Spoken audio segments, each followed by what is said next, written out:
de fumée que vous voyez sont le premier résultat tangible, visible, de l'utilisation comme combustible, comme source d'énergie, du petit lingot d'uranium enrichi que vous avez vu sortir de l'usine de Pierre-Latte. Car ici, à Cadarache, fonctionne à l'uranium enrichi un réacteur nucléaire. Et c'est son trop-plein d'énergie qui s'en va ainsi en vapeur d'eau. Ce réacteur est le prototype de celui qui équipera le futur sous-marin nucléaire français. Et d'ailleurs, ce réacteur est installé dans une sorte de bassin-piscine, au milieu d'une sorte de tronc de coque de sous-marin à moitié en immersion, un sous-marin dont on aurait coupé les deux extrémités.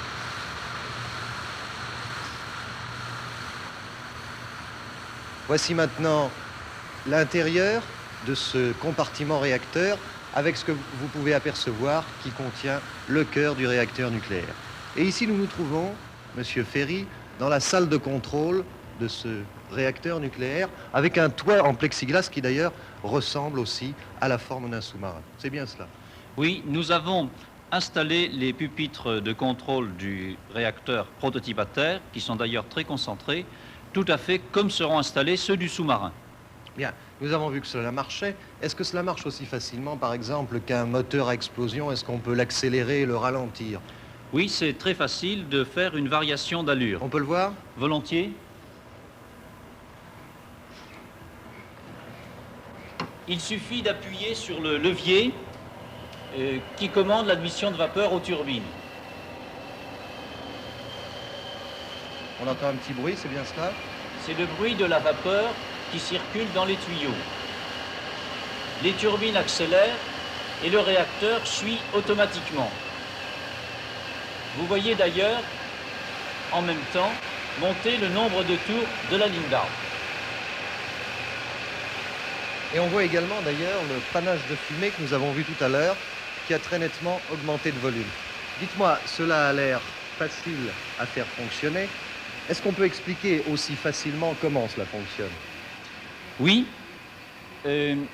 Imaginons une espèce de grosse marmite remplie d'eau sous pression.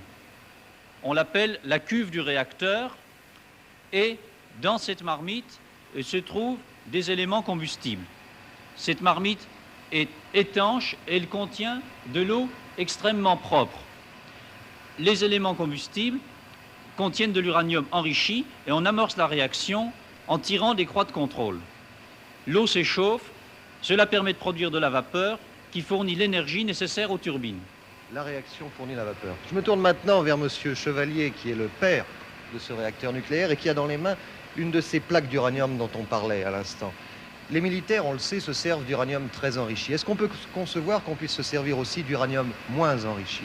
Justement, la plaque que vous voyez contient de l'uranium faiblement enrichi, comme on utilise les réacteurs terrestres. Notre réacteur s'en accommode très bien d'ailleurs. Donc, pour les applications civiles, on pense d'abord, quand on pense réacteur nucléaire équipant le sous-marin, à les applications de navires marchands, par exemple. Est-ce possible? Oui, notre réacteur est un réacteur marin qui peut propulser n'importe quel type de navire. Que ce soit un sous-marin, un brise-glace ou qui sait demain un porte-container. Il y a aussi une autre chose à laquelle on pense tout de suite, surtout en voyant la grande salle que nous avons derrière nous, c'est à la possibilité d'en faire une centrale électrique. Bien sûr, nous sommes ici éclairés et chauffés par le prototype à terre. Vous pensez qu'une telle centrale est concevable maintenant en France, enfin maintenant ou dans un avenir rapproché? Incontestablement. Les Américains ont déjà construit de semblables centrales. Est-ce qu'on n'aurait pas intérêt alors à leur acheter sous licence des centrales directement? Oh, bien sûr, on peut aussi construire en France des voitures américaines. Mais alors, je vous le demande, est-ce qu'il est raisonnable de renoncer aux fruits de la recherche technique de pointe lorsqu'elle aboutit à une réalisation rentable?